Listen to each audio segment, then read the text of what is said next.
السلام عليكم ورحمة الله وبركاته. الحمد لله رب العالمين والعاقبة للمتقين والصلاة والسلام على أشرف الأنبياء والمرسلين نبينا محمد وعلى آله وأصحابه ومن تبعهم بإحسان إلى يوم الدين. أما بعد. கண்ணியத்துக்குரிய அல்லாஹ்வின் அடியார்களே, அல்லாஹ் ரப்புல் ஆலமீன் எப்படி அவனுடைய அருளால் அவனுடைய நாட்டத்தால் அல்லாஹ் இந்த சபையில் என்னையும் உங்களையும் ஒன்று சேர்த்தானோ, அதுபோன்று அல்லாஹ் ரப்புல் ஆலமீன் எம்மை ஜன்னத்துல் ஃபிர்தௌஸில் ஒன்று சேர்ப்பானாக. அதிலும் குறிப்பாக அல்லாஹுடைய தூதர் முஹம்மது ரசூலுல்லாஹ் ஸல்லல்லாஹு அலைஹி வஸல்லம் அவர்களோடும் அவர்களுடைய தோழர்களோடும் அல்லாஹ் என்னையும் உங்களையும் உலக முஸ்லிம்களையும் ஒன்று சேர்ப்பானாக. ஹல் அரஃப்தல் உம்மஹ் கத்ரன் நபி.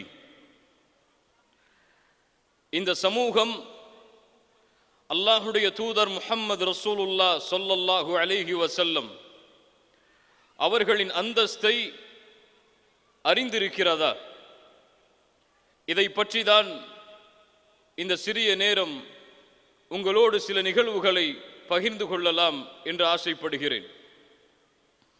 அல்லாஹ் ரப்புல் ஆலமீன் மனிதர்களை படைத்தான், ஜின்களை படைத்தான். அந்த மனிதர்களுக்கும் ஜின்களுக்கும் வழிகாட்டுவதற்காக அல்லாஹ் ரசூல்மார்களையும் நபிமார்களையும் அனுப்பினான். அனுப்பிய நபிமார்கள் ரசூல்மார்களில் அல்லாஹ் 5 நபிமார்களை விசேஷமாக தனக்கு நெருக்கமானவர்களாக அல்லாஹ் தேர்ந்தெடுத்தான். ஊலுல் அஸ்மி மினர் ருசுல் நபி நூஹ் அலைஹிஸ்ஸலாம், நபி இப்ராஹிம் அலைஹிஸ்ஸலாம், நபி மூசா அலைஹிஸ்ஸலாம், நபி ஈசா அலைஹிஸ்ஸலாம், நபி முஹம்மத். உள்ளத்திலிருந்து பாசத்தோடும் அன்போடும் சொல்லுங்கள் ஸல்லல்லாஹு அலைஹி வஸல்லம். இந்த 5வரிலும் அல்லாஹ் இருவரை அல்லாஹ் தனக்கு மிக நெருக்கமாக்கினான். அல் ஹபீபைன் அல் ஹலீலைன் முஹம்மது ரசூலுல்லாஹ் ஸல்லல்லாஹு அலைஹி வஸல்லம், இப்ராஹிம் அலைஹி ஸலாத்து வஸ்ஸலாம். இந்த இருவரிலும் அல்லாஹ் ஒருவரை மிக விசேஷப்படுத்தினான். எப்படி? அல்லாஹ் படைத்த படைப்பில் இவரை போன்ற ஒரு படைப்பில்லை என்பதை உணர்த்துவதற்காக. இந்த நபியின் கண்ணியத்தை மதிப்பை என்னை தவிர வேறு யாரும் அறிந்து கொள்ள முடியாது என்பதை தெளிவுபடுத்துவதற்காக வல்லாஹ் லா யஅரிஃபு கத்ரன் நபி இல்லா ரப்புனல் அலி. அந்த உயர்வான இறைவனை தவிர முஹம்மது ரசூலுல்லாஹ் ஸல்லல்லாஹு அலைஹி வஸல்லம் அவர்களுடைய கண்ணியத்தை இந்த உலகத்தில் யாரும் எழுதி வர்ணித்து முடிக்க முடியாது. அந்த முஹம்மது ரசூல் ஸல்லல்லாஹு அலைஹி வஸல்லம் அவர்களை அல்லாஹ் கண்ணியப்படுத்தினான், உயர்வாக்கினான். அவர்களுடைய கண்ணியத்தை பற்றி எப்படி பேசுவது? அவர்கள்தான் சத்தியம், அவர்கள்தான் நேர்வழி. முஹம்மது ரசூலை ஒருவர் நேரில் பார்த்தால் போதும், நேரில் கண்களால் பார்த்தால் போதும் உணர்ந்து கொள்ளுவார் சத்தியத்தை. அந்த முஹம்மது ரசூலின் கண்ணியத்தை எப்படி பேசுவது? குர்ஆனில் அல்லாஹ் எத்தனையோ நபிமார்களை அறிமுகப்படுத்துகிறான், எத்தனையோ நபிமார்களுடைய பெயர்களை அல்லாஹ் கூறுகிறான். நபி நூஹை அல்லாஹ் அழைக்கிறான், யா நூஹ். ஆதமை அல்லாஹ் அழைக்கிறான், யா ஆதம் உஸ்குன் அன்த வ ஸௌஜுகல் ஜன்னah. அல்லாஹ் இப்ராஹீமை அழைக்கிறான் அலைஹிஸ்ஸலாம், யா இப்ராஹீம். அல்லாஹ் ஜக்கரியா அலைஹிஸ்ஸலாமை அழைக்கிறான், யா ஜக்கரியா. அல்லாஹ் யஹ்யா அலைஹிஸ்ஸலாமை அழைக்கிறான், யா யஹ்யா. அல்லாஹ் நபி தாவூதை அழைக்கிறான், யா தாவூத். இப்படி ஒவ்வொரு நபிமார்களையும் அவரவர்களின் பெயர்களோடு அறிமுகப்படுத்தக்கூடிய அல்லாஹ் குர்ஆனில் ஒரு நபியுடைய பெயரை அல்லாஹ் உச்சரிக்கவில்லை. அந்த நபியை அல்லாஹ் பெயரிட்டு அழைக்கவில்லை. எப்படி அழைக்கிறான் தெரியுமா? யா அய்யுஹன் நபி, யா அய்யுஹர் ரசூல். ரசூலே, நபியே என்று கண்ணியமான முறையில் மதிப்போடு அன்போடு பாசத்தோடு அல்லாஹ் அழைக்கிறான் முஹம்மது ரசூலுல்லாஹ் ஸல்லல்லாஹு அலைஹி வஸல்லம் அவர்களை. குர்ஆனில் ஒரு வசனத்தை படித்து பார்க்கும் பொழுது உள்ளம் நடுங்குகிறது. அல்லாஹுவால் படைக்கப்பட்ட ஒரு படைப்பிற்கு அல்லாஹ் இவ்வளவு கண்ணியத்தை கொடுத்திருக்கிறானா என்று. என்ன வசனம் தெரியுமா? சூரா ஹுஜராத்துடைய 2வது வசனத்தை படித்து பாருங்கள். அல்லாஹ் கூறுகிறான், யா அய்யுஹல்லதீன ஆமனு லா தர்ஃபஉ அஸ்வாத்தகும் ஃபௌக ஸௌத்தின் நபி. ஈமான் கொண்டவர்களை அல்லாஹ் அழைத்து சொல்கிறான், ஈமான் கொண்டவர்களே, உங்களுடைய சப்தத்தை நபியின் சப்தத்திற்கு மேல் உயர்த்தி விடாதீர்கள். அல்லாஹு அக்பர். உங்களிடத்தில் ஒருவரோடு கூச்சலிட்டு பேசுவதை போன்று அந்த நபியிடத்திலே பேசிவிடாதீர்கள். அப்படி உங்களுடைய சப்தத்திற்கு மேல், நபியுடைய சப்தத்திற்கு மேல் உங்களுடைய சப்தம் உயர்ந்தால், மீண்டும் சொல்கிறேன், நபியின் சப்தத்திற்கு மேல் உங்களுடைய சப்தம் உயர்ந்தால் நீங்கள் செய்த அத்துணை அமல்களையும் அழித்து விடுவேன். அல்லாஹு அக்பர், அல்லாஹு அக்பர். யாருக்கு இறக்கப்பட்ட வசனம் தெரியுமா இது? அல்லாஹுடைய தூதருடைய சபையில் ஒரு தலைமைத்துவ பொறுப்பிற்கு தேர்ந்தெடுப்பு நடக்கிறது. அபூபக்கர் இந்த உம்மத்தில் அல்லாஹ்வுடைய தூதருக்கு பிறகு சிறந்த மனிதர் ரலியல்லாஹு அன்ஹு. அவர்கள் சொல்லுகிறார்கள், அல்லாஹ்வுடைய தூதரை இந்த நபி தோழரை வைக்கலாம். உமர் இப்னுல் கத்தாப் சொல்லுகிறார்கள், அபூபக்கருக்கு பிறகு இந்த உம்மத்தில் கண்ணியமானவர் அல்லாஹ்வுடைய தூதரை இந்த நபி தோழரை வைக்கலாம். இருவரும் மாறி மாறி ஒருவரை தேர்ந்தெடுக்கிறார்கள். அபூபக்கர் உமரை பார்த்து சொன்னார்கள், உமரே, எனக்கு நீ மாறு செய்யத்தான் விரும்புகிறாயா? உமர் அவர்கள் சொன்னார்கள் அபூபக்கரை பார்த்து, ரலியல்லாஹு அன்ஹுமா, அபூபக்கரை, உமக்கு நான் மாறு செய்யவில்லை. பேச்சு அதிகரிக்கிறது, சப்தம் அங்கே உயர்ந்து விடுகிறது. தூதர் இருக்கும் பொழுது யாரை அல்லாஹ் பக்குவப்படுத்துகிறான்? இந்த உம்மத்தில் அல்லாஹ்வுடைய தூதருக்கு பிறகு கண்ணியமுள்ள அபூபக்கரையும், எனக்கு பிறகு ஒரு நபியை நான் அனுப்புவதாக இருந்தால், எனக்கு பிறகு ஒரு நபி வருவார் என்றால் அது உமராகத்தான் இருப்பார். லா நபிய பஅதி, எனக்கு பிறகு நபி கிடையாது என்று யாரை பார்த்து அல்லாஹ்வுடைய தூதர் சொன்னார்களோ அந்த உமர் இப்னுல் கத்தாப், அபூபக்கர் அஸ்-சித்தீக் ரலியல்லாஹு அன்ஹுமா இருவரின் சப்தமும் தூதருடைய சப்தத்திற்கு மேல் உயர்ந்ததை அல்லாஹ் கண்டித்து அவர்களுக்கு பக்குவத்தை கொடுப்பதற்காக அல்லாஹ் இறக்குகிறான், ஈமான் கொண்டவர்களே, உங்களுடைய சப்தம் நபியின் சப்தத்திற்கு மேல் உயர்ந்து விடக்கூடாது என்று. இந்த வசனம் இறங்குகிறது. சாபித் இப்னு கைஸ் ரலியல்லாஹு அன்ஹு ஒரு நபி தோழர் அல்லாஹ்வுடைய தூதருடைய சபைக்கே வருவதை நிறுத்தி விடுகிறார். அல்லாஹ்வுடைய தூதர் தேடி அனுப்புகிறார்கள், சாபித் எங்கே இருக்கிறார், ஏன் வருவதில்லை எம்மை சந்திக்க? தேடி செல்கிறார்கள். நபி தோழர் ஒருவர், சாபித் அவர்கள் வீட்டில் ஓரமாக அமர்ந்திருக்கிறார். சாபித்தை என்ன ஆனது, ஏன் தூதருடைய சபைக்கு வரவில்லை? சாபித் ரலியல்லாஹு அன்ஹு சொன்னார்கள், அல்லாஹு அக்பர், என் குரல் வளமோ அதிகமான கடுமையான சப்தமுடையது. நான் இயற்கையாக பேசினாலே சப்தம் அதிகரிக்கும். என்னுடைய இந்த தன்மையை கண்டித்துதான் குர்ஆனில் அல்லாஹ் இந்த வசனத்தை இறக்கி இருக்கிறான் போல் என் அமல்கள் எல்லாம் அழிந்து விட்டது, நான் நரகத்திற்குத்தான் செல்வேன் என்று சாபித் அவர்கள் அழுது கொண்டிருக்கிறார் வீட்டில். அல்லாஹ்வுடைய தூதருக்கு அந்த செய்தியை அந்த நபித்தோழர் கொண்டு வந்து சேர்க்கிறார். அல்லாஹ்வுடைய தூதர் ஸல்லல்லாஹு அலைஹி வஸல்லம் சொன்னார்கள், தோழரே, மீண்டும் செல்லுங்கள் சாபித்திடத்திலே, அவருக்கு சொல்லுங்கள், அவர் ஒருபோதும் அமல் அழிக்கப்பட்டவர் அல்ல, அவர் நரகவாதியும் அல்ல, இன்னஹு மின் அஹ்லில் ஜன்னஹ், அவர் சொர்க்கத்தை சார்ந்தவர் என்ற செய்தியை அவருக்கு கொண்டு போய் சேருங்கள் என்று அல்லாஹ்வுடைய தூதர் முஹம்மது ரசூலுல்லாஹ் ஸல்லல்லாஹு அலைஹி வஸல்லம் அவர்கள் சொன்னார்கள். இந்த தூதரின் கண்ணியத்தை எப்படி பேசுவது? அல்லாஹ்வுடைய தூதர் சொன்னார்கள், கபூரில் இருந்து முதலாவதாக எழுப்பப்படுபவன் நான் தான் ஆதமுடைய பிள்ளைகளுக்கு தலைவனாவேன். நாளை மறுமையில் நான் சொர்க்கம் நுழையாமல் யாரும் சொர்க்கம் நுழைய முடியாது. சொர்க்கத்துடைய வாசலின் கதவை தட்டுவேன். அங்கே இருக்கக்கூடிய ஹாசின் காவலாளி கேட்பார், யார் நீங்கள்? அப்போது நான் சொல்லுவேன், அன ரசூலுல்லாஹ், இல்லை, நான் அல்லாஹ்வுடைய ஹபீப் இல்லை. அந்த காவலாளி இடத்திலே இந்த தூதர் என்ன பணிவோடு பேசுவார் தெரியுமா? ஆனா முஹம்மத், நான் முஹம்மத் ஸல்லல்லாஹு அலைஹி வஸல்லம். பாசத்தோடு சொல்லுங்கள். அந்த காவலாளி சொல்லுவார், உங்களுக்காகத்தான் இந்த கதவை திறக்க வேண்டும் என்று அல்லாஹ் எனக்கு கட்டளையிட்டிருக்கிறான். கொஞ்சம் நில்லுங்கள். தூதருக்கு இந்த கண்ணியம் என்றால் தூதர் அனுப்பப்பட்ட இந்த சமூகத்திற்கு அந்த கண்ணியம் இல்லையா? சொர்க்கத்தில் முதலாவது தூதர் நுழைந்தால் அடுத்து நபிமார்களும் அவர்களின் சமூகங்களும் நுழைந்ததற்கு பிறகுதான் இறுதி சமூகமாக இருக்கக்கூடிய நாம் நுழைவோமா? இல்லை. அல்லாஹ்வுடைய தூதர் சொன்னார்கள் ஸல்லல்லாஹு அலைஹி வஸல்லம், நஹ்னுல் ஆகிரூன் அல் அவ்வலூன யௌமல் கியாமஹ். நாம் தான் இந்த பூமியில் அனுப்பப்பட்ட சமூகத்தில் இறுதியானவர்கள்.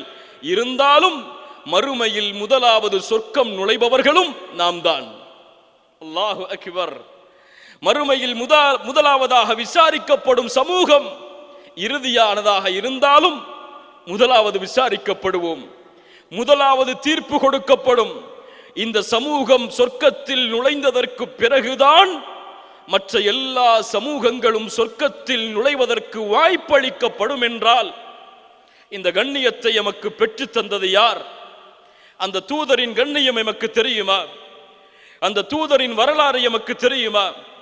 அந்த தூதரின் பாடம் எமக்கு தெரியுமா? இங்கே வந்திருக்கக்கூடிய பெரும்பான்மையான மக்களிடத்திலே சில கேள்விகளை கேட்டால் அவர்கள் துடித்து விடுவார்கள். அவர்களால் பதில் சொல்ல முடியாது. 95% மக்களுக்கு அவர்களால் பதில் சொல்ல முடியாது. ஆம், அதுதான் உண்மை. தூதருடைய மனைவிமார்கள் எத்துணை பேர்? அவர்களுடைய பேர் என்ன தெரியாது பலருக்கு. தூதருடைய பிள்ளைகள், ஆண் குழந்தை எத்துணை, பெண் குழந்தை எத்துணை தெரியாது பலருக்கு. தூதர் பிறந்த ஆண்டு என்ன, மரணித்த ஆண்டு என்ன, ஹிஜ்ரத் செய்த ஆண்டு என்ன தெரியாது. அல்லாஹ்வுடைய தூதர் கலந்து கொண்ட போர்க்களங்கள் என்ன தெரியாது. அல்லாஹ்வுடைய தூதர் ஸல்லல்லாஹு அலைஹி வஸல்லம் அனுப்பிய படைகள் என்ன தெரியாது. அல்லாஹ்வுடைய தூதருடைய வாழ்க்கையுடைய எதையும் தெரியாமல் இந்த சமூகத்திலே பலர் வாழ்கிறார்கள். அவர்களும் சொல்லுகிறார்கள் அஷ்ஹது அன்ன முஹம்மது ரசூலுல்லாஹ் என்று ஸல்லல்லாஹு அலைஹி வஸல்லம். கண்ணியத்துக்குரியவர்களே, இந்த சிறிய நேரத்தில் நாம் விழிப்புணர்வு அடைவதற்காக, அந்த தூதரின் மீது உள்ள முஹப்பத்தை நாம் அதிகரிப்பதற்காக சில நிகழ்வுகளை சுட்டி காட்டுகிறேன். அந்த தூதர் எம் மீது வைத்திருந்த பாசம், அந்த தூதர் எம் மீது வைத்திருந்த நேசம் கடல்களை எழுதினாலும் எழுதி முடிக்க முடியாது. ஒரு முறை தூதர் முஹம்மது ரசூலுல்லாஹ் ஸல்லல்லாஹு அலைஹி வஸல்லம் தொழுது கொண்டிருக்கிறார்கள். தொழுகையில் ஓதுகிறார்கள் இப்ராஹிம் அலைஹிஸ்ஸலாம் அவர்களின் பிரார்த்தனையை. அவர்கள் சொன்னார்கள், யா அல்லாஹ், என்னுடைய சமூகத்தில் பலரை ஷைத்தான் வழிகெடுத்து விட்டான். அவர்களில் எனக்கு கட்டுப்பட்டவர்கள்தான் என்னை சார்ந்தவர்கள். எனக்கு மாறு செய்தவர்களை குறித்த நிலைமை எனக்கு தெரியாது. நீயே மன்னிப்பாளன், நீயே ரஹீம் என்ற குர்ஆனுடைய வசனத்தை ஓதுகிறார்கள். ஈசா அலைஹிஸ்ஸலாம் அவர்களுடைய வசனத்தை ஓதுகிறார்கள். யா அல்லாஹ், இன் துஅذிபுஹும் ஃபஇன்னஹும் இபாதுக். யா அல்லாஹ், என் அடியார்களை நீ தண்டித்தால் அவர்கள் உன் அடியார்கள் தான், அவர்களை நீ மன்னித்தால் நீயே மன்னிப்பாளன் என்ற வசனங்களை ஓதுகிறார்கள். இந்த வசனங்கள் என்ன சொல்லுகிறது என்றால், அந்த நபிமார்கள் இப்ராஹிமும் ஈசா அலைஹிமுஸ்ஸலாம் அவர்களும் தங்களுடைய சமூகத்தில் தங்களை ஏற்றுக்கொண்டவர்களை மட்டும் தங்களோடு வைத்துக்கொண்டு தங்களை ஏற்றுக்கொள்ளாதவர்களை அல்லாஹ்விடத்திலே விட்டு விடுகிறார்கள். தூதர் இந்த 2 வசனத்தையும் ஓதிவிட்டு அழுதார்கள்.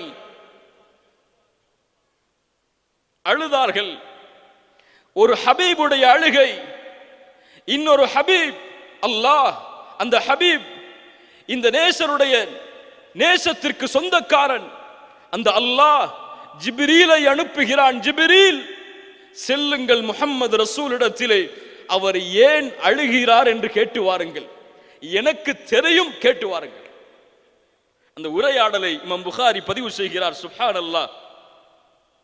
அந்த உரையாடலை ஹதீஸ் கலையுடைய அறிஞர்கள் பதிவு செய்கிறார்கள். சஹீஹான அறிவிப்பாக ஜிப்ரீல் அலைஹிஸ்ஸலாம் வருகிறார்கள். முஹம்மது ரசூலை கேட்கிறார்கள், தூதரே ஏன் அழுகிறீர்கள்? தூதர் சொன்னார்கள், என் இறைவன் அறிவான் நான் ஏன் அழுகிறேன் என்று. சுப்ஹானல்லாஹ். அல்லாஹ் சொல்லுகிறான், ஏன் அழுகிறார் என்று எனக்கு தெரியும் என்று. தூதர் சொல்கிறார்கள், என் ரப்புக்கு தெரியும் நான் ஏன் அழுகிறேன் என்று. ஜிப்ரீல் சென்று சொன்னார்கள், யா அல்லாஹ், கேட்டேன், அவருடைய பதில் இதுதான். ஜிப்ரீல் அலைஹிஸ்ஸலாம் எடுக்க அல்லாஹ் கூறுகிறான், ஜிப்ரீலே, மீண்டும் செல்லுங்கள் தூதரிடத்திலே, அவருக்கு சொல்லுங்கள், அவருடைய சமூகத்தை நான் பொருந்திக் கொள்வேன், அந்த சமூகத்திற்கு எந்த தீங்கையும் நான் அளிக்க மாட்டேன். அழும்போது என்ன சொன்னார்கள் தெரியுமா?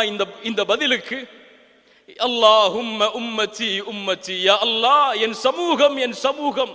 இப்ராஹிம் அவரை பின்பற்றாதவரை உன்னிடத்திலே விட்டு விட்டார், என்னால் விட முடியாது யா அல்லாஹ். ஈசா அலைஹிஸ்ஸலாம் உன்னிடத்திலே விட்டு விட்டார், யா அல்லாஹ், என்னால் விட முடியாது யா அல்லாஹ். என் சமூகத்திலே பிறந்த ஒவ்வொரு மனிதனுடைய நிலைமையும் எனக்கு வேண்டும். நீ அவர்களை பொருந்திக் கொள்ள வேண்டும், அவர்கள் செய்த பாவங்களை நீ மன்னிக்க வேண்டும் யா அல்லாஹ்.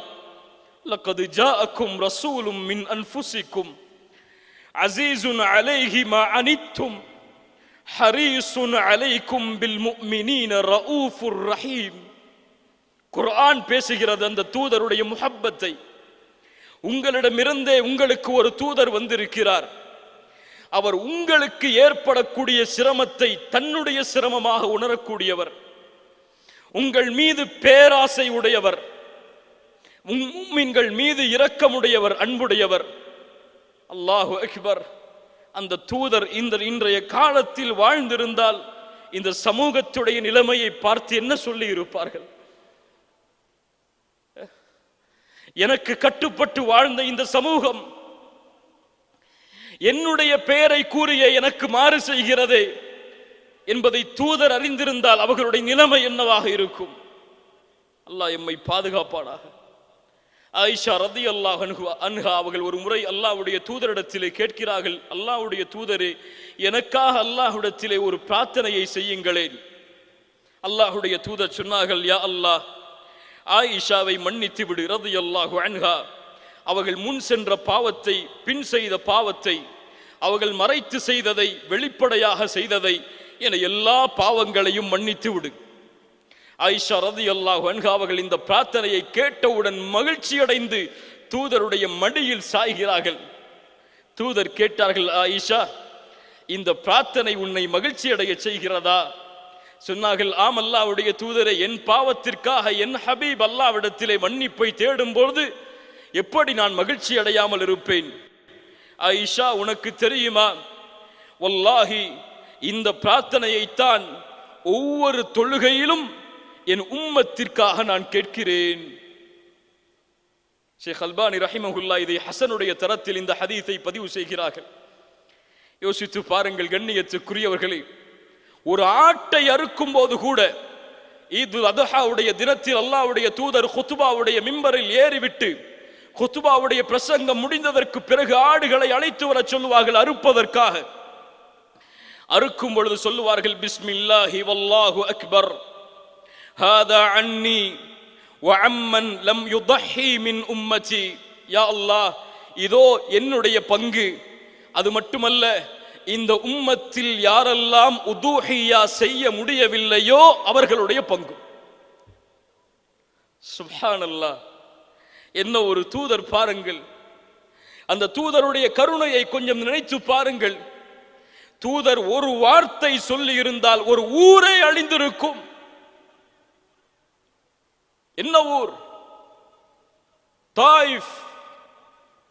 தாயிஃப் நகருடைய வீதிகள் 10 நாட்களுடைய அழைப்பு பணி. சாதாரண வார்த்தைகளை அவர்கள் சொல்லவில்லை. தூதரை பார்த்து ஒருவர் கேட்டார், முஹம்மதே, அல்லாஹ்விற்கு வேறு ஆள் இல்லையா உன்னை தவிர வேறொருவரை தூதராக அனுப்புவதற்கு? இந்த உம்மத்தில் எந்த அழைப்பாளர் இந்த வார்த்தையை கேட்டிருப்பார்? அல்லாஹு அக்பர். 10 நாட்களும் வேதனைப்படுத்துகிறார்கள். சிறுவர்களை கல்லால் எறிய சொல்லுகிறார்கள். மஜ்னூன், பைத்தியக்காரன் ஓடுகிறான் என்று விரட்டுகிறார்கள். 10வது நாள் கண்களில் இருந்து கண்ணீர் வடிந்து இரத்தம் முகமெல்லாம் ஆகி அல்லாஹ்வுடைய தூதர் நடந்து வரும் பொழுது ஜிப்ரீல் வருகிறார். அல்லாஹ்வுடைய தூதரிடமிருந்து அல்லாஹ்விடமிருந்து சலாமை சொல்லுகிறார். ஜிப்ரீல் அவர்கள் சொன்னார்கள், இதோ அல்லாஹ் 2 மலக்குகளை இறக்கி இருக்கிறான், மலையுடைய மலக்குகள். அவர்கள், தூதரே, நீங்கள் கட்டளையிட்டால் போதும், இந்த தாயிஃப் வாசிகளை ஒன்றோடு ஒன்றாக சேர்த்து 2 மலைகளுக்கு இடையில் இவர்களை நசுக்கி விடுகிறான் அல்லாஹ். அந்த கருணை, அந்த ரஹ்மத், வமா அர்சல்னாக இல்லா ரஹ்மத்தல் லில் ஆலமீன். அவர்கள் சொன்னார்கள், இல்லை, வேண்டாம், இவர்கள் இந்த ஈமானை ஏற்றுக்கொள்ளாவிட்டாலும் இவர்களை பின்தொடர்ந்து வரக்கூடிய சமூகம் இந்த ஈமானை ஏற்றுக்கொள்ளும். வல்லாஹி, அல்லாஹ்வுடைய தூதரை தவிர வேறு யாரும் இந்த பதிலை திருப்பி கூறி இருக்க முடியாது. ஸல்லல்லாஹு அலைஹி வஸல்லம்.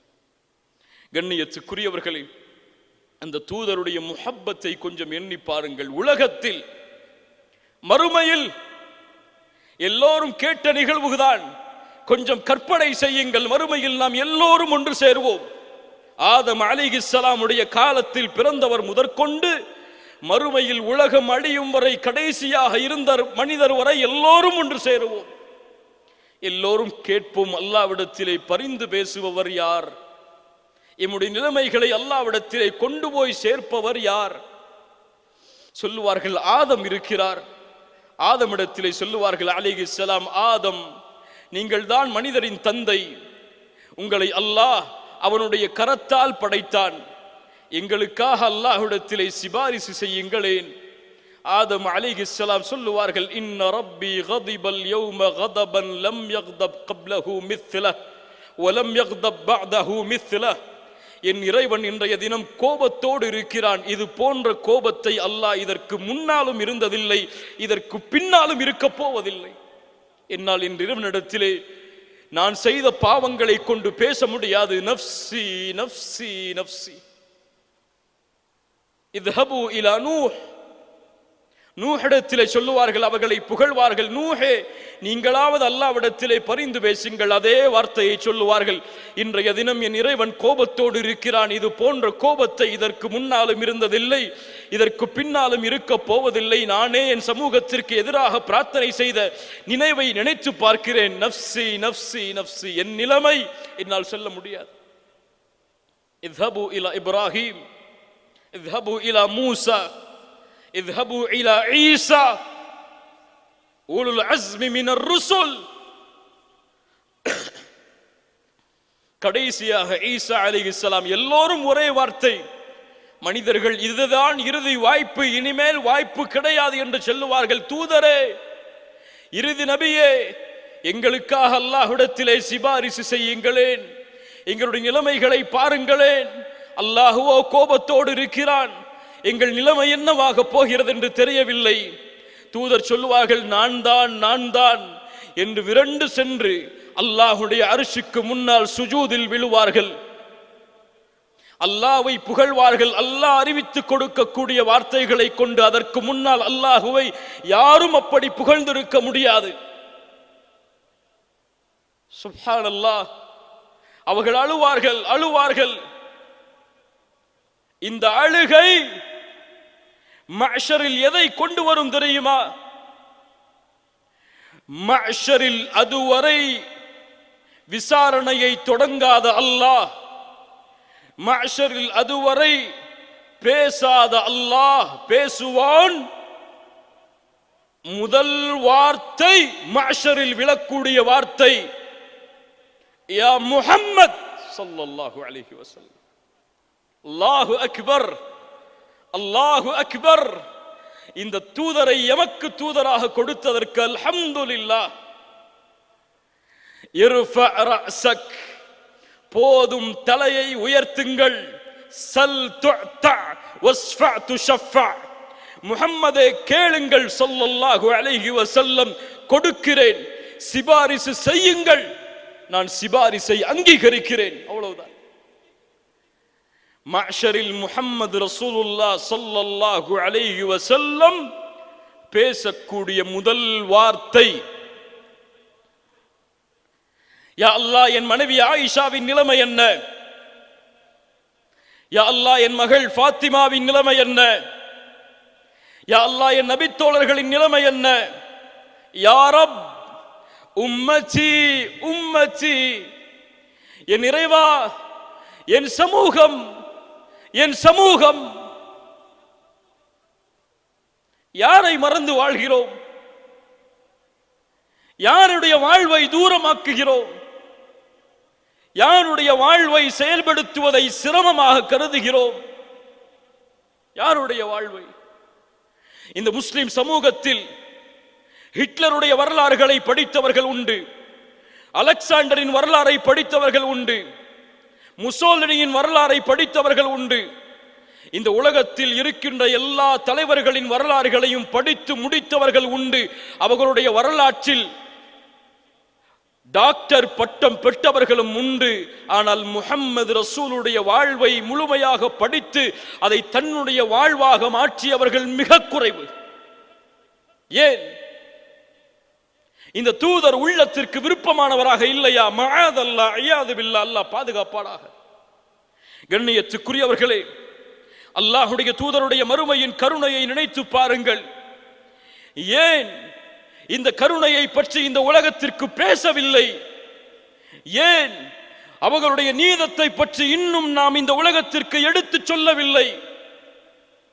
அவர்களுடைய நபித்தோழர்கள், எதிரிகள் சொல்லுவார்கள், ஹுதைபியாவுடைய உடன்படிக்கையிலே அல்லாஹ்வுடைய தூதரிடத்தில் உடன்படிக்கையை போட வந்த உர்வா இப்னு மஸ்ஊத் திரும்ப செல்கிறார். குறைஷிகளிடத்திலே சொன்னார், நான் எத்தனையோ அரசர்களை பார்த்திருக்கிறேன், நான் நஜ்ஜாஷி அரசனை பார்த்திருக்கிறேன், ரோம் பாரசீக அரசர்களை பார்த்திருக்கிறேன், கிஸ்ரா கைசருடைய அரசர்களை எல்லாம் பார்த்திருக்கிறேன். ஆனால் எந்த அரசருக்கும் அவர்களுடைய தோழர்கள் செய்யாத மரியாதையை முஹம்மது ரசூலுக்கு அவர்களுடைய தோழர்கள் செய்வதை நான் பார்க்கிறேன். அல்லாஹு அக்பர். அவர் ஒன்றை கட்டளையிட்டால் விரைகிறார்கள், ஒன்றை தடுத்தால் விலக்கிக் கொள்கிறார்கள், அவரிடத்தில் பணிவோடு பேசுகிறார்கள். அவர் உது செய்தால் கூட அந்த தண்ணீரை தங்களுடைய கரங்களால் ஏந்துவதற்கு செல்கிறார்கள். இப்படி ஒரு சமூகத்தை இந்த உலக வரலாற்றில் நான் பார்த்ததில்லை என்று கூறப்பட்ட வார்த்தைகள் எல்லாம் எழுத்துகளாக மாறி வாழ்க்கையில் செயலாக மாறாமல் இன்று முஹம்மது ரசூல் என்பது வேறு, முஹம்மது ரசூலுடைய சமூகம் என்பது வேறு என்று பிரிந்து விட்டது. ஸல்லல்லாஹு அலைஹி வஸல்லம் சஹாபாக்கள் அந்த தூதரை மதித்த விதம், தூதரின் மீது வைத்திருந்த பாசம். ஒரு தோழர் வருகிறார், அல்லாஹ்வுடைய தூதரே, மத்த ஸாஅ, மறுமை எப்போது வரும்? அவர்களுடைய சிந்தனையை பாருங்கள். தூதர் சொன்னார்கள், மறுமை எப்போது வரும் என்று கேட்கிறாயே, அதற்காக என்ன தயாரித்து வைத்திருக்கிறாய்? அவர் சொன்னார், அல்லாஹ்வுடைய தூதரே, என்னிடத்திலே அதிகமான தொழுகைகளோ நோன்போ கிடையாது. நான் ஒன்றை வைத்திருக்கிறேன், அல்லாஹுவையும் தூதரையும் நேசிக்கிறேன். அல்லாஹ்வுடைய தூதர் சொன்னார்கள், நீ யாரை நேசிக்கிறாயோ அவர்களோடு இருப்பாய். அவ்வளவுதான், ஒரு வார்த்தை. அனஸ் இப்னு மாலிக் ரலியல்லாஹு அன்ஹு அவர்கள் சொன்னார்கள், இந்த வார்த்தை சொல்லப்பட்ட நாள் எங்கள் வாழ்விலேயே நாங்கள் அதிகமாக மகிழ்ச்சி அடைந்த நாள். இந்த வார்த்தை எமக்கும் சொல்லப்பட்டது. ஏதாவது உள்ளத்திலே மாற்றம் வந்ததா? சொன்னார்கள், ஏன் மகிழ்ச்சி அதிகமா? அல்லாஹ்வுடைய தூதர் சொன்னார்கள், யார் யாரை நேசிக்கிறார்களோ அவர்களோடு இருப்பார்கள் என்றால் நாங்கள் முஹம்மது ரசூலை நேசிக்கிறோம், அபூபக்கரை நேசிக்கிறோம், உமரை நேசிக்கிறோம் ரலியல்லாஹு அன்ஹும் அஜ்மஈன். அவர்களோடு மறுமையில் இருப்போம். யாருக்காவது உள்ளத்திலே எண்ணம் வந்திருக்கிறதா, என் மரணத்திற்கு பிறகு என் தூதரை, எனக்காக அனுப்பப்பட்ட ரசூலை எப்போது பார்ப்பேன் என்று? அல்லாஹு அக்பர். அல்லாஹ்வுடைய தூதரின் மீது அவர்கள் வைத்திருந்த பாசம். பத்ருடைய களம், வரிசையை சரிபடுத்துகிறார்கள். அங்கே ஒருவர் மட்டும் வரிசையை விட்டு வெளியே வருகிறார். அல்லாஹ்வுடைய தூதர் தன்னுடைய கையில் வைத்திருக்கக்கூடிய குச்சியை கொண்டு அவரை கொஞ்சம் குத்தி உள்ளே தள்ளினார்கள். இஸ்தவு யா சவாத், வரிசையை சரிபடுத்துங்கள் சவாதே. அவர் சொன்னார், அல்லாஹ்வுடைய தூதரை, என்னை வேதனைப்படுத்தி விட்டீர்கள், பழி தீர்க்க வேண்டும். சஹாபாக்கள் கோபமடைந்தார்கள். வேண்டாம், இதோ சவாதே, உனக்கு முன்னால் இருக்கிறேன், பழி தீர்த்துக்கொள். கையில் இருந்த குச்சியை தூக்கி எறிந்த அல்லாஹ்வுடைய தூதரை கட்டி அணைத்தார் அந்த தோழர். கேட்டார்கள், சவாதே, ஏன் இப்படி செய்கிறாய்? அவர் சொன்னார், அல்லாஹ்வுடைய தூதரே, எங்களுடைய நிலைமை இந்த போர்க்களத்தில் பார்க்கிறோம், திரும்பி வருவோமா இல்லையா என்று எங்களுக்கு தெரியாது. ஆனால் இந்த உலகத்தில் என் உயிர் பிரியும் பொழுது நான் தொட்ட கடைசி தோளாக உங்களுடைய தோளும் என்னுடைய தோளும் ஆக வேண்டும் என்று ஆசைப்பட்டேன், அதனால் செய்தேன். இந்த முஹப்பத்தை கற்பனை கூட எம்மால் செய்து முடிக்க முடியாது. அல்லாஹு அக்பர். உஹதுடைய களம், ஒரு பெண்மணி ஓடி வருகிறார்கள். போர் முடிந்ததற்கு பிறகு அந்த பெண்மணியை சஹாபாக்கள் சந்திக்கிறார்கள். பெண்மணியே, உனக்கு தெரியுமா, குத்தில இப்னிகி குத்தில ஜௌஜிகி, உன் பிள்ளை இறந்து விட்டான், உன் கணவன் இறந்து விட்டான், உன் தந்தை இறந்து விட்டான், உங்களுடைய சகோதரனும் இறந்து விட்டார் இந்த போர்க்களத்தில், உன் குடும்பமே இந்த போர்க்களத்தில் அழிந்து விட்டது. ஒரே வார்த்தை ஒவ்வொரு பொழுதும் சொன்னார்கள், இன்னா லில்லாஹி வ இன்னா இலைஹி ராஜிஊன் மாதா ஃபஅல ரசூலுல்லாஹ் ஸல்லல்லாஹு அலைஹி வஸல்லம். சரி, என் தூதரின் நிலைமை என்ன? கணவன் இறந்து விட்டாரா? இன்னா லில்லாஹி வ இன்னா இலைஹி ராஜிஊன். தூதரின் நிலைமை என்ன? ஒவ்வொரு பொழுதும் ஒவ்வொரு மரண செய்தியை கேட்கும் பொழுதும் தூதரின் நிலைமை என்ன? ஒரு நபித்தோழர் இறுதியாக பார்த்து சொன்னார், தூதர் நலமோடு தான் வசிக்கிறார். அந்த பெண்மணி சொன்னார்கள், இல்லை, என் கண்ணால் என் தூதரை பார்க்காதவரை திருப்தி அடைய மாட்டேன். தூரத்தில் பார்க்கிறார்கள். முஹம்மது ரசூல் ஸல்லல்லாஹு அலைஹி வஸல்லம் அவர்களை பார்த்து சொன்னார்கள், குல்லு முஸீபத்தின், எனக்கு ஏற்படக்கூடிய ஒவ்வொரு முஸீபத்தும் உங்களுக்கு பிறகுதான் அல்லாஹ்வுடைய தூதரே. சுப்ஹானல்லாஹ். தங்களின் உயிரை விட, தங்களின் குடும்பத்தை விட, தங்களின் மனைவி மக்களை விட, ஒட்டுமொத்த உலகத்தையும் விடவும் அவர்களுக்கு தேவை முஹம்மது ரசூலுல்லாஹ் ஸல்லல்லாஹு அலைஹி வஸல்லம். எமக்கு காசு, பணம், வியாபாரம், தொழில், கண்ணியம், மதிப்பு தூதர் தடுத்திருக்கிறார். அதையெல்லாம் அப்புறம் பார்த்துக் கொள்வோம். இந்த காலத்திற்கெல்லாம் அது பொருந்துமா? அதுவெல்லாம் 1400 ஆண்டுகள் முன்னால் பொருந்தும். இந்த நவநாகரிக காலத்திலெல்லாம் பொருந்தாது என்று ஒதுக்கக்கூடிய முஸ்லிம்கள் இந்த கேள்வியை வைக்கட்டும். இதே நிலையில் நீங்கள் மரணித்தால் கபூரில் முஹம்மது ரசூலுல்லாஹ் யார் என்று கேட்கப்படுமே, என்ன பதில் சொல்வீர்கள்? என்ன பதில் சொல்வீர்கள்? அஷ்ஹது அன்ன முஹம்மது ரசூலுல்லாஹ் என்று கூறி இருக்கிறேன், பதில் சொல்லி விடுவேன். முடியாது. தூதரை நேசிக்க வேண்டிய முறையில் நேசித்து, தூதரை பின்பற்ற வேண்டிய முறையில் பின்பற்றி, தூதர் விளக்கியதை அவர்கள் விளக்கக்கூடிய முறையில் விளக்காமல் ஒருபோதும் தூதரை பின்பற்றுகிறோம் என்று எவரும் கூறுவதற்கு தகுதி இல்லை. அல்லாஹ் எம்மை மன்னிப்பானாக. பிலால் இப்னு ரபாஹ் ரலியல்லாஹு அன்ஹு மிகச்சிறந்த நபித்தோழர். இந்த உலகம் அழியும் வரை ஒரு கருப்பு நிற அடிமையின் புகழ் இந்த உலகம் முழுக்க பரவி இருக்கும். பிலால் இப்னு ரபாஹ் ஏன் தூதரை விட்டு ஒருபோதும் பிரியாதவர் பிலால் ரலியல்லாஹு அன்ஹு. 5 வேளையும் பிலாலை பார்த்தாக வேண்டும் தூதர். ஏன்? அதான் சொல்லுபவர் யார்? பிலால் ரலியல்லாஹு அன்ஹு. தூதர் வாழும் வரை தன் வாழ்வில் ஏற்பட்ட கஷ்டங்கள் துன்பங்களை எல்லாம் துச்சமாக கருதியவர். ஆனால் ஒரு நிகழ்வு நடந்தது இந்த உலகத்தில். உலகமெல்லாம் இருளானது, வெளிச்சத்தை மறைத்து, அந்த நாள் நடந்ததிலிருந்து தன்னுடைய மரணம் வரை ஒட்டுமொத்த மகிழ்ச்சியையும் பிலால் மறந்துவிட்டார். என்ன நாள்? முஹம்மது ரசூலுடைய மரணத்தின் நாள். அந்த நாளிலிருந்து அவர் மரணமாகும் வரை அவருடைய வாழ்வில் மகிழ்ச்சி கிடையாது. மதீனாவை விட்டே சென்று விடுகிறார் பிலால், ஷாம் தேசத்தை நோக்கி. மதீனாவை விட்டு என்றும் பிரியாதவர். தூதர் இருந்த இடத்தில் என்னுடைய உயிர் இருக்கும் சூழ்நிலையில் என்னால் வாழ முடியாது. அறிஞர்கள் கூறுகிறார்கள், பிலால் அவர்கள் அல்லாஹ்வுடைய தூதருடைய மரணத்திற்கு பிறகு ஒருபோதும் அதான் சொன்னது கிடையாது. உமர் அவர்கள் ஒரு முறை பின்னால் காலத்திலே ஒரு முறை சந்திக்கிறார்கள் பிலாலை. பிலாலே, கொஞ்சம் அதானை கூறு எங்களுக்கு. ஆரம்பிக்கிறார், அல்லாஹு அக்பர், அல்லாஹு அக்பர், அஷ்ஹது அல்லா இலாஹ இல்லல்லாஹ், அஷ்ஹது அல்லா இலாஹ இல்லல்லாஹ், அஷ்ஹது அன்ன முஹம்மதர் ரசூலுல்லாஹ் என்ற அதானுடைய வரிகளை தொடர்கிறார். அஷ்ஹது அன்ன முஹம்மதர் ரசூலுல்லாஹ் என்ற வரியை தாண்டி அவரால் செல்ல முடியும். ஏன்? நான் உயிரோடு இருக்கும் பொழுது இந்த வரியை நான் உச்சரித்தால் முஹம்மது ரசூலை பார்த்து விடுவேன் பள்ளியிலே. இப்போது எங்கே பார்ப்பேன்? அல்லாஹு அக்பர். அதானை முடிக்கிறார். அந்த நாளில் ஒட்டுமொத்த மதீனாவும் ஒட்டுமொத்த நபித்தோழர்களும் அழுகிறார்கள். அஷ்ஹது அன்ன முஹம்மதர் ரசூலுல்லாஹ் என்ற வார்த்தையை கேட்டவுடன் பிலாலுடைய நாவிலிருந்து அந்த வார்த்தையின் மதிப்பை உணர்ந்தவர்கள் அவர்கள், அந்த வார்த்தையின் கண்ணியத்தை உணர்ந்தவர்கள் அவர்கள்.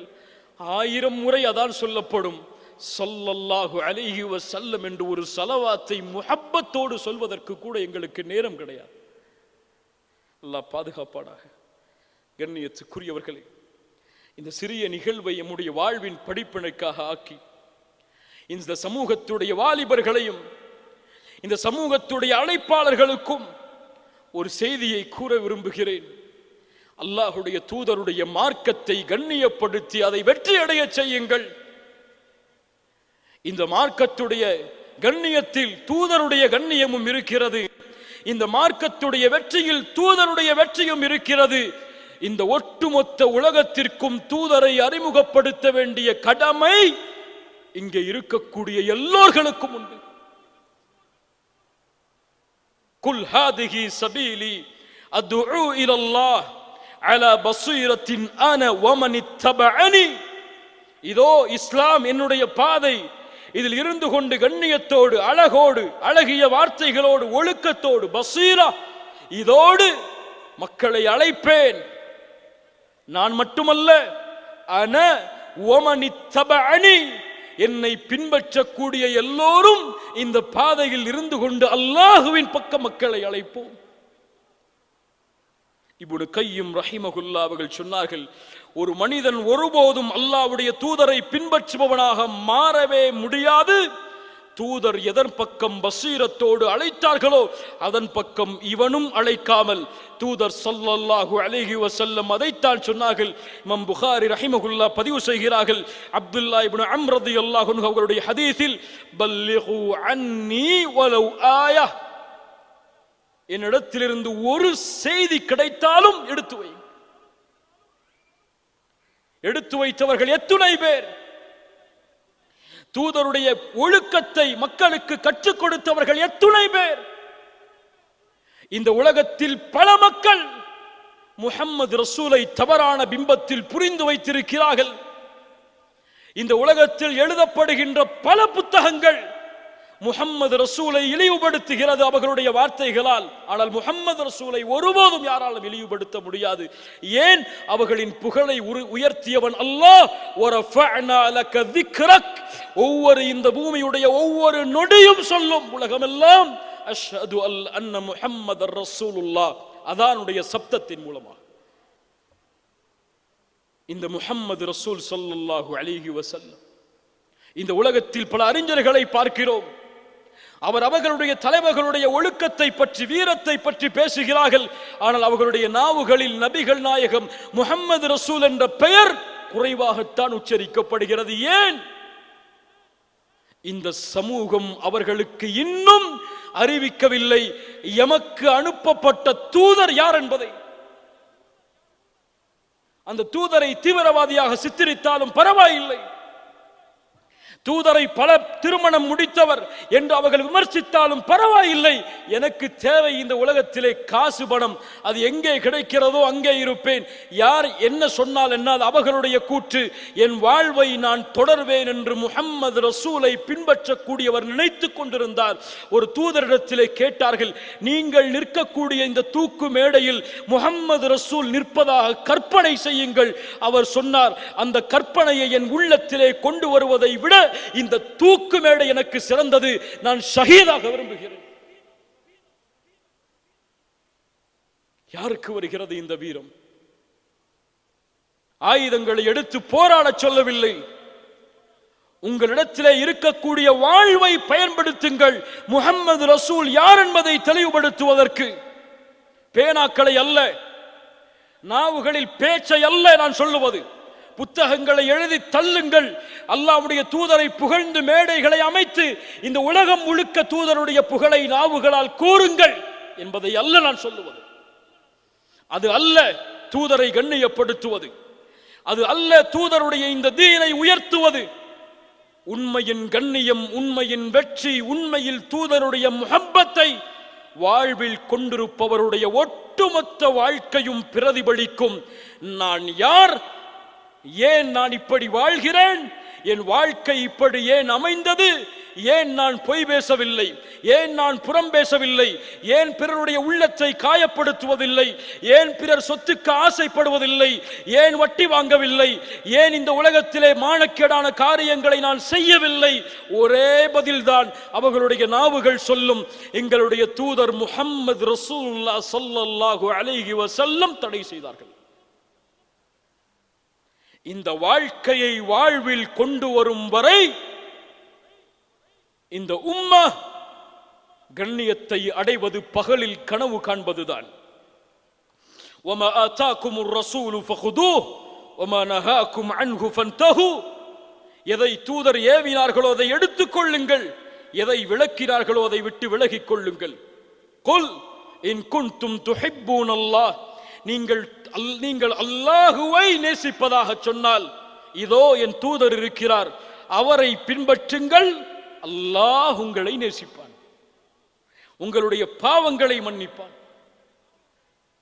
கண்ணியத்துக்குரியவர்களே, இந்த உரையின் மூலமாக இந்த சீராவுடைய மாநாட்டில் எனக்கு முன்னால் பேசிய மிகப்பெரிய அறிஞர்கள் எல்லாம் கூறிய அறிவுரைகள் எல்லாம் எதற்கு தெரியுமா? இந்த மாநாட்டுடைய ஏற்பாடு எந்த நோக்கத்திற்கு தெரியுமா? இதற்காக உழைத்தவர்களுடைய உழைப்பு எதற்கு தெரியுமா? இதற்காக செல்வம் கொடுத்து உதவியவர்களுடைய உழைப்பு எதற்கு தெரியுமா? இந்த சமூகம் அந்த தூதர்களை மறந்துவிடக் கூடாது. அந்த தூதர்களுடைய வாழ்வை விட்டு தூரமாக்கி தன்னுடைய வாழ்வை அமைத்து விடக் கூடாது. இந்த சமூகம் திரும்பக்கூடிய ஒவ்வொரு இடமும் அந்த தூதர்களுடைய வாழ்க்கை பிரதிபலிக்க வேண்டும். குறிப்பாக முஹம்மது ரசூலுடைய வாழ்வை இந்த சமூகம் படித்தாக வேண்டும். பலகீனம் இதே நிலைமையில் வாழ்ந்தால் என் நிலைமை என்னவாக போகும் என்பதை அல்லாஹ்வை தவிர வேறு யாரும் முடிவெடுக்க முடியாது. தனக்காக அனுப்பப்பட்ட தூதருடைய ஒரு வரலாற்றை கூட படிக்காத அறியாத சமூகம் எப்படி இந்த உலகத்திலே கண்ணியத்தை தேடி, உலகத்திலே வரக்கூடிய துன்பங்களை தேடி தன்னுடைய பாதுகாப்பை அமைத்துக் கொள்ள முடியும்? உஹதுடைய களம் நீங்கள் எல்லாம் அறிந்ததுதான். மிகப்பெரிய படை அமைந்தது. அல்லாஹுடைய தூதர் தன்னுடைய படையை வீரப்படுத்தினார்கள். ஒரு படைக்கு சொன்னார்கள், அம்பெய்தக்கூடிய வீரர்களுக்கு, நீங்கள் ஒருபோதும் இந்த இடத்திலிருந்து கீழே இறங்காதீர்கள், நீங்கள் இறங்காதீர்கள். எங்களுடைய பிணங்களை அவர்கள் மிதித்து வந்தாலும், கழுகுகள் எங்களுடைய பிணங்களை தின்பதை நீங்கள் பார்த்தாலும், நாங்கள் கனிமத்துடைய செல்வத்தை எடுத்துக் கொள்வதை நீங்கள் பார்த்தாலும், என் வார்த்தையிலிருந்து இறங்குங்கள் என்று சொல்லாதவரை இறங்கி விடாதீர்கள் என்ற ஒரு வார்த்தை, ஒரு கட்டளை சொன்னார்கள். ஆனால் அங்கே இருந்த சில நபித்தோழர்கள் தூதர் சொன்னது போர் முடியும் முறைதான் என்று சில விளக்கங்களை கூறிக்கொண்டு அங்கிருந்து கீழே இறங்கி வர ஆரம்பித்தார்கள். அவ்வளவுதான். தூதருடைய ஓர் வார்த்தை மீறப்பட்டதால் உஹதுடைய களத்தில் இருந்த ஒட்டுமொத்த அல்லாஹ்வின் உதவியும் நிறுத்தப்பட்டது. அந்த சோதனை யாரையும் விட்டபாடில்லை.